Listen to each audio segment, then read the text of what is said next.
killer. Enough is enough. Enough is enough. Enough is enough. Enough is enough. Say no to rape. Say no to rape.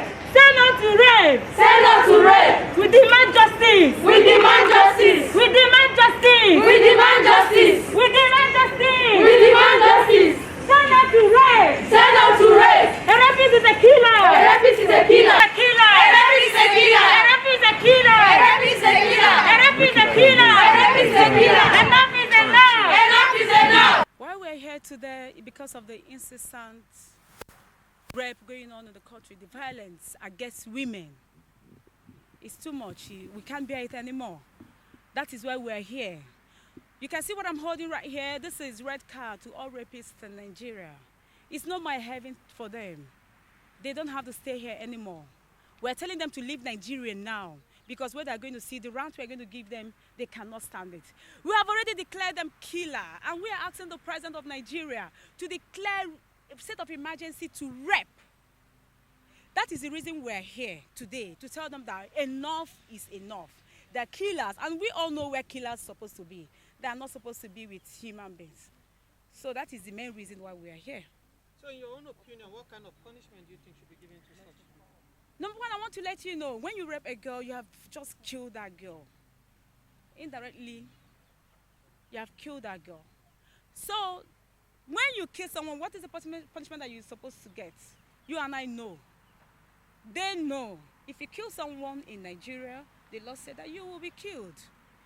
Do you know why we have all this problem we're facing in Nigeria? Why we have trans children is because some of these women that are traumatized, even when they have a baby from rape and all that, they don't train these children. So it becomes a problem to us.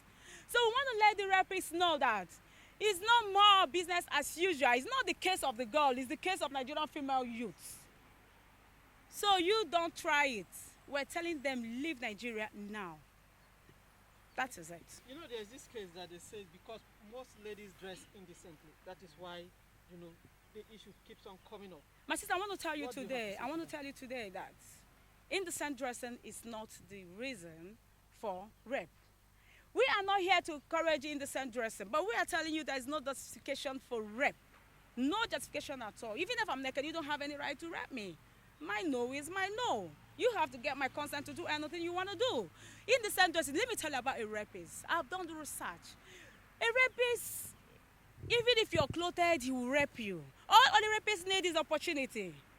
Are you there? He needs opportunity. If he's just with you, wherever he sees you, he will rape you.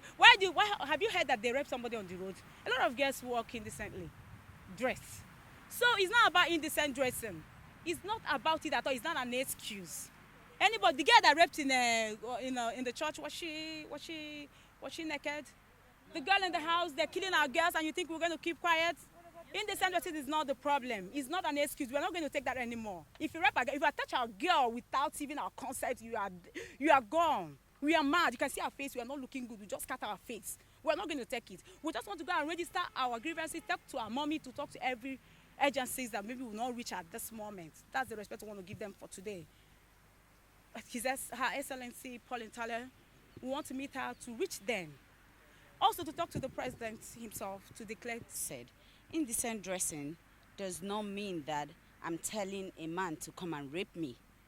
You get what I'm saying? Like a woman dressing with what she's wearing, she's not calling a man to come and rape her. It's just like, okay, how about a 2-year-old child that's been raped?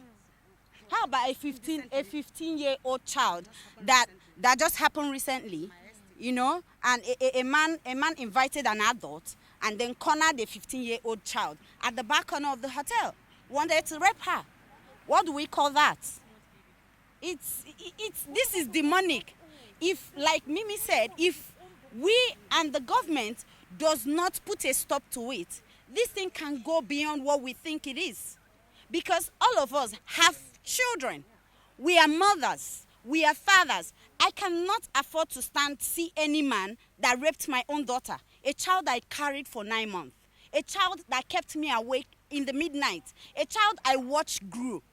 His father will come and rape her, or a brother will come and rape her, or a gate man will come and rape her. I can't stand it. Which means if this thing does not stop now, it means that people will start killing people. Because a woman that's find out that a man raped her daughter will want to go and murder the man. So we need to stop it. Right? Government put a stop to homosexuals. Right?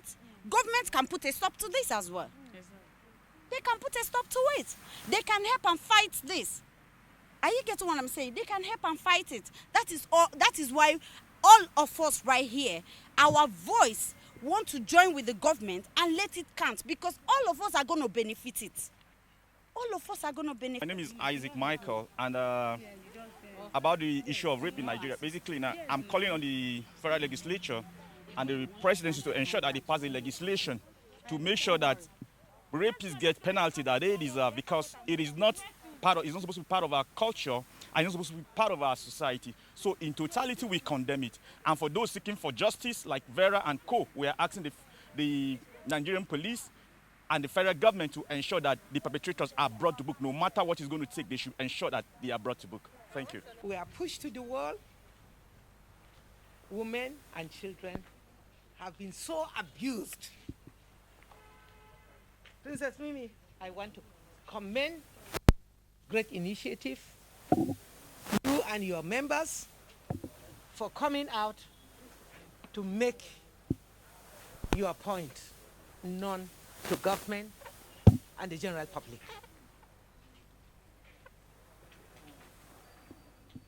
The President, on behalf of Mr. President, President Muhammadu Buhari, a true father, I want to assure you that never before have we had a political commitment on issues of rape than we have now. Mr. President is very angry. He is fully committed to see that we drive this point home, and he's working towards us having a zero tolerance of rape and gender-based violence. He has given a marching order to the Inspector General and also the Attorney General to ensure the General and also the Attorney General to ensure that any case taken to the police is handled with dispatch, and that the enforcement should be done without delay. I'm sure you watched on TV yesterday after the Inspector General briefed Mr. President. We were all in the villa with the Minister of Information and we briefed the press. They've been showing it, and I want to assure you with all sense of humility that never before has government been shown so much commitment and political will on a matter like this. Mr. President at the highest has shown, the Senate President has shown, the Speaker of the National Assembly has shown, the governors, the wife of the President, and all wives of our governors in the 36 states have all joined in this war. We are in the battlefield. We are in the battlefield, and this war is a societal war. It's not just a war for the Ministry of Women Affairs. It is a societal problem and must be addressed as such. I want to assure you that my ministry is fully committed, and Mr. President has put in place an interministerial committee, because it's not just the Ministry of Women Affairs. Ministry of Women Affairs, Ministry of Education, Ministry of Health, Ministry of Justice has also approved the launch of a national campaign. This national campaign is to educate, advocacy, sensitization, and involvement of people from the highest to the least. We are going to move after COVID-19 right to the grassroots and ensure that the community embrace it as their project. The community must embrace it as their project, and they will deal with the rapists themselves. Government has already taken appropriate action to deal with them. I thank the press for your support, because the tempo is quite high. I want it to keep growing. It must keep growing. And I want to call on all other NGOs, civil society organizations, the press, to continue to drum it out. We must continue to give them the red card. We condemn rape in its totality. I condemn it and I join you in giving them the red card. The rapist is a killer and should be condemned. All states are committed. The governors have committed themselves. Last week we had a joint meeting and they declared a state of emergency. And they have also promised me that the Child's Rights Act, states that have not domesticated it, they will domesticate the Child's Rights Act. They will domesticate the VAP Acts, because the VAP Act has everything. All we want is enforcement. And Mr. President has directed the Attorney General to ensure that the judiciary enforces and condemns a rapist. The sex offenders register should also be displayed in all the states of the Federation. We've already displayed ours at the National Women Development Center, and NAPTIT has displayed it. So we want the picture of the rapists, their name and address to be displayed, and they will be condemned and shamed in every community.